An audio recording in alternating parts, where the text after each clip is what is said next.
പിന്നാലെ ഈ ദുൽഖർ സൽമാന്റെ നിസാൻ സണ്ണി പെട്രോൾ എന്ന് പറയുന്ന ഒരു വാഹനം ഈ പറയുന്ന കസ്റ്റംസ് ഉദ്യോഗസ്ഥർ തൂക്കി കൊണ്ടുപോവുകയും ആ വാഹനം പിന്നീട് വിട്ട് കിട്ടണമെന്ന് പറഞ്ഞുകൊണ്ട് ദുൽഖർ സൽമാൻ ഹർജി ഹൈക്കോടതിയിൽ കൊടുക്കുകയും ചെയ്തിരിക്കുന്ന സാഹചര്യം നമ്മൾ കണ്ടതാണ്. അതിനുശേഷം 2-3 ആഴ്ചയ്ക്ക് ശേഷമാണ് ഹർജി പരിഗണിക്കുന്നത്. ഇന്ന് ഹർജി പരിഗണിക്കുകയുണ്ടായി. ആ ഹർജി പരിഗണിച്ചപ്പോഴാണ് കോമഡി. അതായത് കസ്റ്റംസ് ഉദ്യോഗസ്ഥർ പുതിയൊരു പരാമർശവുമായിട്ട് പോയിട്ടുണ്ട്. ഈ ഹർജിയിൽ ദുൽഖർ സൽമാൻ പറഞ്ഞൊരു വാദം എന്ന് പറഞ്ഞു കഴിഞ്ഞാൽ, ഈ വാഹനം എൻ്റെ അനുമതിയോടുകൂടി അല്ലാതെയാണ് ഇവർ വന്ന് എടുത്തത്, അതായത് കൊണ്ടുപോകാനായിട്ട് ശ്രമിച്ചത്.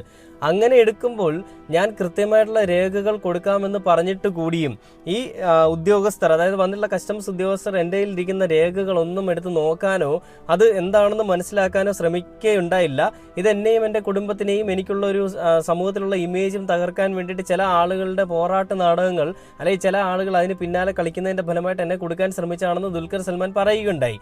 എന്നാൽ അതെല്ലാം അപ്പാടെ ശരിയാണെന്ന് തെളിയിക്കുന്ന രീതിയിലാണ് ഇപ്പോഴത്തെ കാര്യങ്ങൾ പൊയ്ക്കൊണ്ടിരിക്കുന്നത്. ഇപ്പോൾ